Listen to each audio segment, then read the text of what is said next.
सर्वप्रथम विश्वरत्न डॉक्टर बाबासाहेब आंबेडकर यांना विनम्र अभिवादन करतो।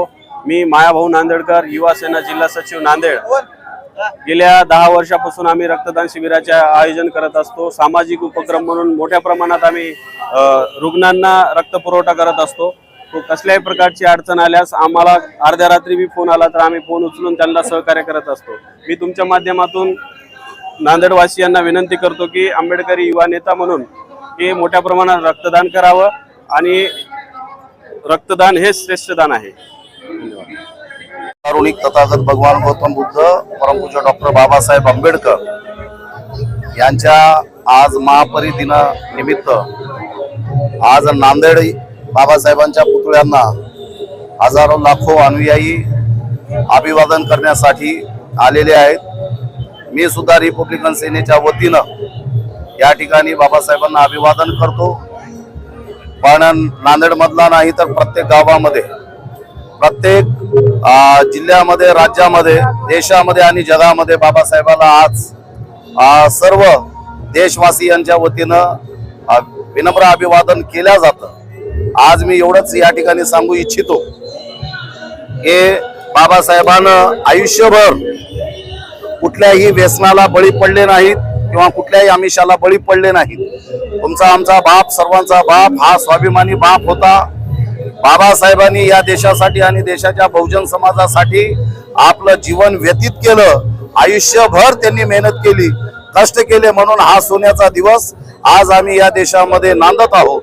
पण हा सोन्याच्या दिवसाला या देशामधल्या मनोवाद्यांचे डोळे लागलेले आहेत आणि बाबासाहेब 56च्या नंतर या समाजाला आणि या देशाला मनोवाद्यांनी आजपर्यंत छळण्याचं काम आणि मारण्याचं काम या देशामध्ये करून ठेवलेलं आहे। मी ज्या नांदेड मधून बोलतो, हे नांदेड हे क्रांतीचं स्थळ आहे। बाबासाहेबांच्या अनुयायाचं एक सगळ्यात मोठं संघटन या नांदेड मध्ये आहे। पण नांदेड मध्ये आज रोजीपर्यंत, गेल्या महिन्यापासून आजपर्यंत 6 मर्डर झालेले आहेत। मन अक्षय भालेराव असेल, अर्धापूरची शीतल मोरे असेल, आदरावचा आमचा दयानंद कदम असेल, नांदेडचा आमचा सक्षम ताटे असेल, असे निर्गुण हत्या आणि खून या नांदेड मध्ये आहे की नाही झालेले आहेत। आणि या नांदेड मध्ये आज एवढं मोठं संघटन आहे। आम्ही आमच्या पद्धतीनं या नांदेड मध्ये लढतोय, इथल्या मनोवाद्यांसोबत लढतोय, इथल्या पोलीस प्रशासनासोबत लढतोय, इथल्या महसूल प्रशासनासोबत लढतोय। पण मी देशवासियांना आजच्या दिवशी हे सांगू इच्छितो की बाबासाहेबांच्या लेकरांना, बहुजन समाजाच्या लेकरांना मारणाऱ्याचा आज निषेध केला पाहिजे। त्यांच्या विरोधामध्ये लढा उभा टाकला पाहिजे। बाबासाहेबाला हार आणि फुलं आणि विनम्र अभिवादन करून चालणार नाही। पण बाबासाहेबांनी या समाजाला जगण्यासाठी जे हक्क आणि अधिकार आणि जे क्रांत्या दिलेल्या आहेत, ते क्रांत्या भेटल्या पाहिजेत, क्रांत्या जिवंत राहिल्या पाहिजेत। क्रांत्या जिवंत राहिले तर बाबासाहेब जिवंत राहिले, बाबासाहेब जिवंत राहिले तर बाबासाहेबाचं संविधान जिवंत राहिलं, आणि बाबासाहेबाचं संविधान जर जिवंत राहिलं तर हा भारत व्यवस्थित राहील। म्हणून नांदेड मध्ये झालेल्या या निर्गुण हत्यांना या ठिकाणी त्यांना सुद्धा या ठिकाणी श्रद्धांजली वाहतो। एवढंच बोलतो, सगळ्यांनी काळजी घ्यावी आणि सर्वांनी आजच्या दिवशी एक प्रण करावं की महाराष्ट्रामध्ये आणि देशामध्ये आता कोणी बाबासाहेबांच्या समाजाच्या लेकरावर कोणी वाईट नजर टाकू नये, समाजावर टाकू नये, मुलीवर टाकू नये, मुलांवर टाकू नये। असे हत्याकांड बंद झाले पाहिजेत, नाही तर जशा तसे उत्तर देण्यासाठी बाबासाहेबांच्या लेकरांनी बाहेर निघायला पाहिजे। जय भीम, जय भारत, जय संविधान, जय रिपब्लिकन सेना। आज तुमचे आमचे उद्धारक, महापुरुष, महामानव, परमपूज्य बोधिसत्व डॉक्टर बाबासाहेब आंबेडकर यांचा 69वा महापरिनिर्वाण दिन आहे। या महापरिनिर्वाण दिनाच्या निमित्तानं नांदेड शहरामध्ये डॉक्टर बाबासाहेब आंबेडकर पूर्णाकृती पुतळ्याला नांदेड शहरातीलच नव्हे तर पूर्ण नांदेड जिल्ह्यातील आंबेडकरी समाज व बाबासाहेब आंबेडकरांना मानणारा सर्व समाज या ठिकाणी अभिवादन करण्यासाठी मोठ्या संख्येने येत आहे। नांदेड जिल्ह्यातच नव्हे, महाराष्ट्रातच नव्हे तर भारत देशात आणि जगात सुद्धा बाबासाहेब आंबेडकरांच्या महापरिनिर्वाण दिनाच्या निमित्तानं हजारो लाखोंच्या संख्येने बाबासाहेब आंबेडकरांना अभिवादन होत आहे।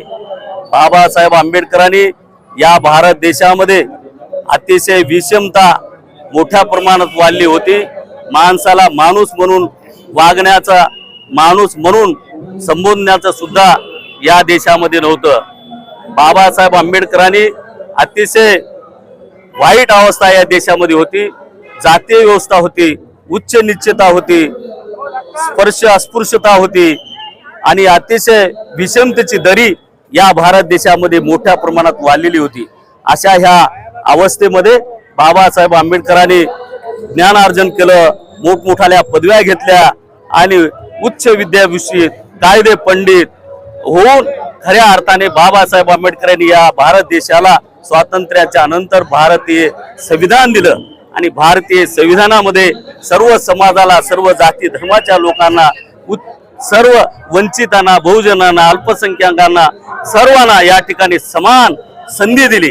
बाबासाहेब आंबेडकरांनी समतेचे पुरस्कर्ते बाबासाहेब आंबेडकर होते. बाबासाहेब आंबेडकर समतामूलक समाज या देशामध्ये निर्माण करण्याचं स्वप्न बाबासाहेब आंबेडकरांचं होतं.